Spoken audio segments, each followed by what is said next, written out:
Hello and welcome to this FinGraphs podcast on Dukascopy TV. Today we're going to have a brief cross-asset outlook looking at equities, at Euro, US dollar, gold and interest rates. We'll start with a mosaic on our fingraphs.com platform. On the upper line you have the mini S&P future, Euro, US dollar, gold and the 10-year US yield. On a weekly basis and down on the lower line on a daily basis. What we can see is that for now, the uptrend on the mini S&P over a weekly graph is still heading up, and it is rather overbought on our oscillator series, but it is still an uptrend, and daily graphs are in an intermediate correction. On the Euro US dollar, we're in a downtrend, and which has been confirmed with the weakness that we saw last year. And this downtrend is quite oversold here on the daily graph, and we see in a very weak bounce, but a bounce which we believe is probably not quite finished yet. And on gold, we have been consolidating since the summer of 2020, and we may be attempting to finish off this consolidation and move up to retest the highs above 2000. If you could see, the gold daily graph is now back in an uptrend. And most of these assets do find a link with interest rates.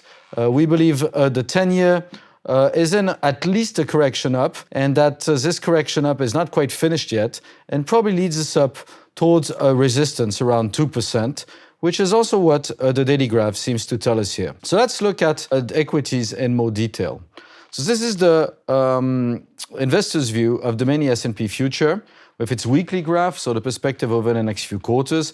And as we said, it is still in an uptrend. Targets are pretty much achieved, but it hasn't really reversed yet down on this weekly graph. If we look at the risk index, it's overbought, but it hasn't come out of this overbought yet, and so it hasn't confirmed a reversal. So we do believe that there's a bit more time to go in this uptrend, probably towards late Q1, early Q2, and that the current correction, as we could see here, correction down, is probably what it says, a correction, and that we could see possibly another leg up to retest up towards late Q1, early Q2. Now, the question we could ask also is that, are we on a buy the dips opportunity? We've had a lot of buy the dips opportunity over the last 18 months. They've been very profitable. At some point, a buy the dips opportunity is probably going to fall through and is not going to be profitable. But we do believe that the support that we're seeing at the moment is quite interesting. And given that our timing is not quite finished yet,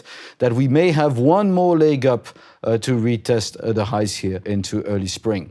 The risk index was well overbought, hence the correction, but it's coming down also quite quickly. And if we look at the hourly graph, it is getting quite oversold. You can see the risk index is in the overbought zone. We've pretty much reached the targets. We may have a bit more leeway down to 4,300, and the envelopes are touching each other here. So it doesn't seem quite finished yet, but we believe that over the next week or so, we might find support, and that this support could be the beginning of a one more, perhaps a last resume uptrend situation into late Q1, early Q2. Upside targets here are pretty much achieved on the weekly, but if we take, for example, a very long-term chart, a bi-monthly chart, they could still lead us up to new highs and possibly even up to 5,000 over the next few months. Now we look at the euro.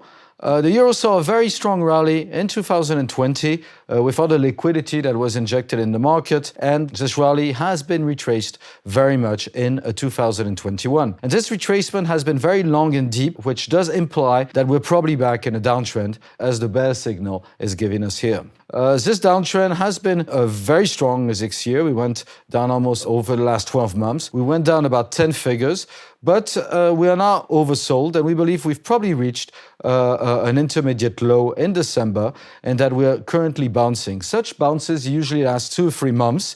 They are corrective, but we do believe that this one, which is underway, is indeed not quite over yet and could extend into mid-late February, possibly making it up above 115 at somewhere between 115 and 118. We then expect a further leg down, possibly from March into April and perhaps May. At the moment, the hourly is struggling a bit to confirm this scenario. We've seen quite well a very nice breakout, but a very strong retracement since over the last week or so. There's still some downside risk, which is shown here. The risk index is not quite oversold, but we believe that over the next week or so, we will find support, and we would be surprised if we actually make it below the lows that we actually saw here. So we're being constructive here on the euro. We believe that during which these corrections usually last is not finished yet, and so we would expect, following this sell-off here, another attempt to bounce possibly into mid-late February and perhaps reaching above 115. Gold is an interesting one. It has been consolidating since August 2020, which is quite a long time.